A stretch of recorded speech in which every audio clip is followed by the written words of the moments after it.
New York, en plein Times Square, un vendredi soir du mois de novembre, ça ressemble à ça. Et lorsqu'on a une caméra vidéo dans les mains, tout est possible.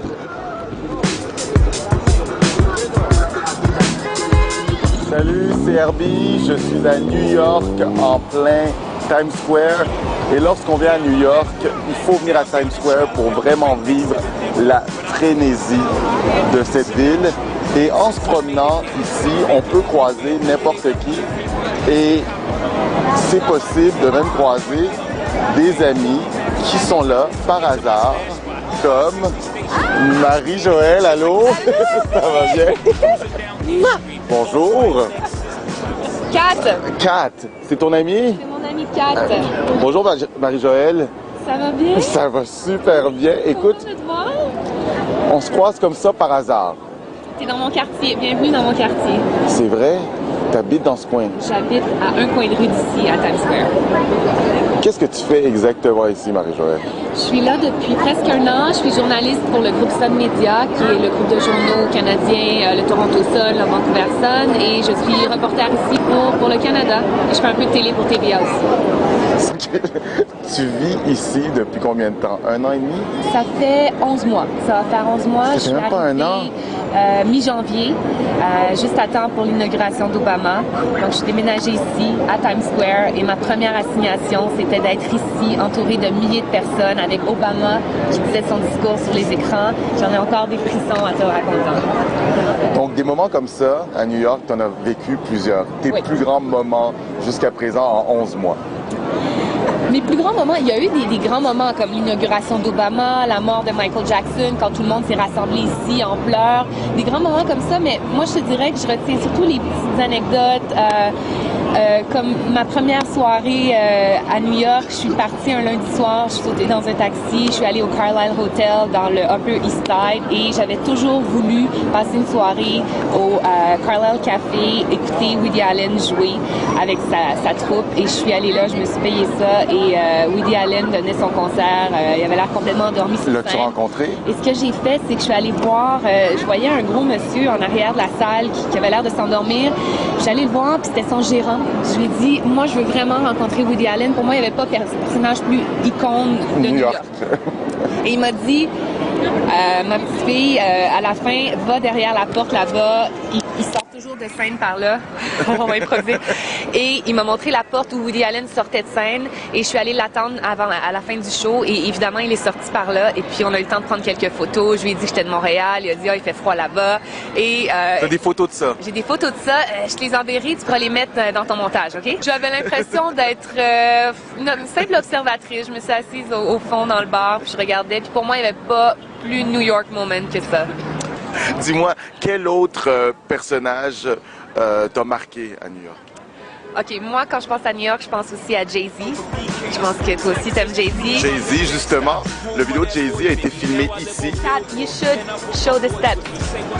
Les marches qu'on voit en ce moment dans le vidéoclip, à la fin du vidéoclip de Empire State of Mind, c'est là que Jay-Z et Alicia Keys chantent le fameux refrain New York. The streets will make you feel brand new, the lights will inspire you. Fait que pour moi, Times Square, c'est vraiment ça. Les lumières qui nous inspirent. Tous les 30 secondes à New York, on entend ça. Hein. Ouais, d'ailleurs, les premiers soirs où je suis déménagée ici... Regarde, look.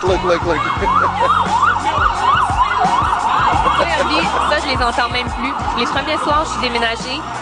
C'est jamais un camion tout seul. C'est toujours 10 en même temps. Il y a des hélicoptères. Et je me réveillais la nuit et je pensais que c'était le 11 septembre à nouveau. J'étais prête à partir avec ma caméra. Je pensais vraiment qu'il y avait des gros accidents, mais c'est très normal. C'est toujours quelqu'un qui se fait mal à New York. Quand tu dis aux New-Yorkais que tu habites Times Square, comment ils réagissent? That's interesting. C'est la réponse que j'ai. That's interesting, OK. Il n'y a aucun New-Yorkais qui habite ici. Pour eux, c'est comme habiter Sainte-Catherine au-dessus du Supersex. Honnêtement, parce que ils ont un peu un genre de snobisme. Je suis sûre qu'ils aiment Times Square, mais ils sont un peu snobs de Times Square. Et ceux qui habitent autour de Times Square, c'est les business people, les gens qui sont là de passage. J'ai envie de me lever, d'aller me promener. Hein, j'ai envie de me lever, on va aller se promener. OK. Puis, j'ai envie que tu me parles de cet écran-là. Je trouve ça assez hallucinant. On a l'impression qu'on est en plein jour en ce moment. Cet écran-là, écoute, ça me fait mal aux yeux. C'est arrivé la semaine dernière. C'est un écran LED.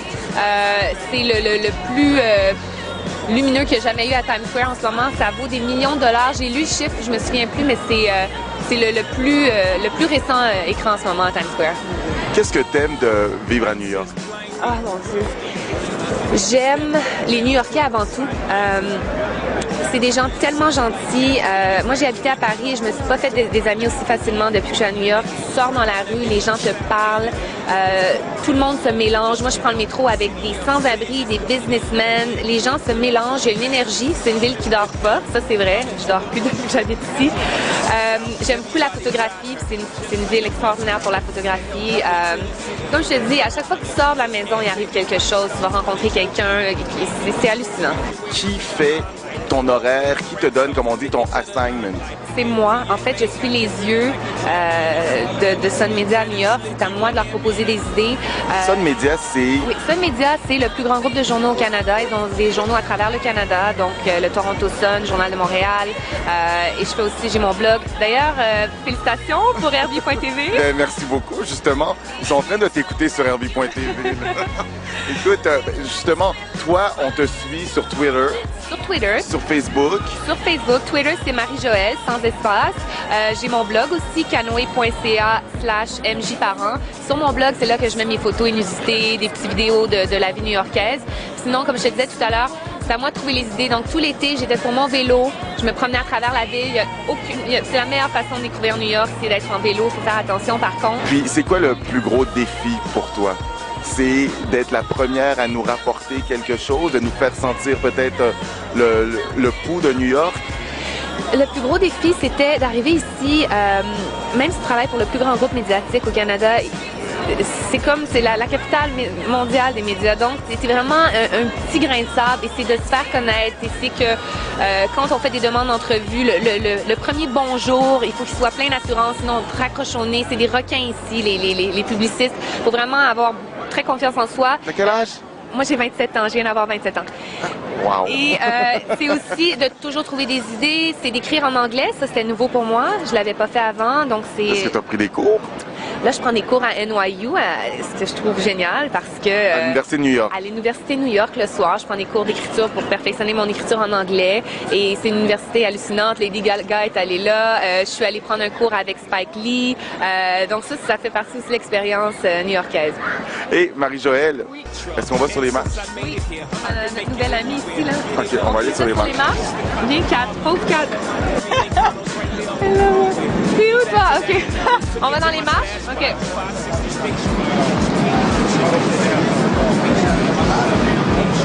Herbie, c'est le métro, ça, en dessous.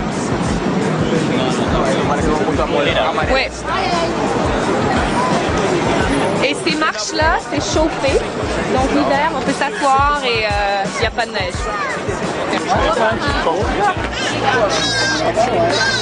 OK.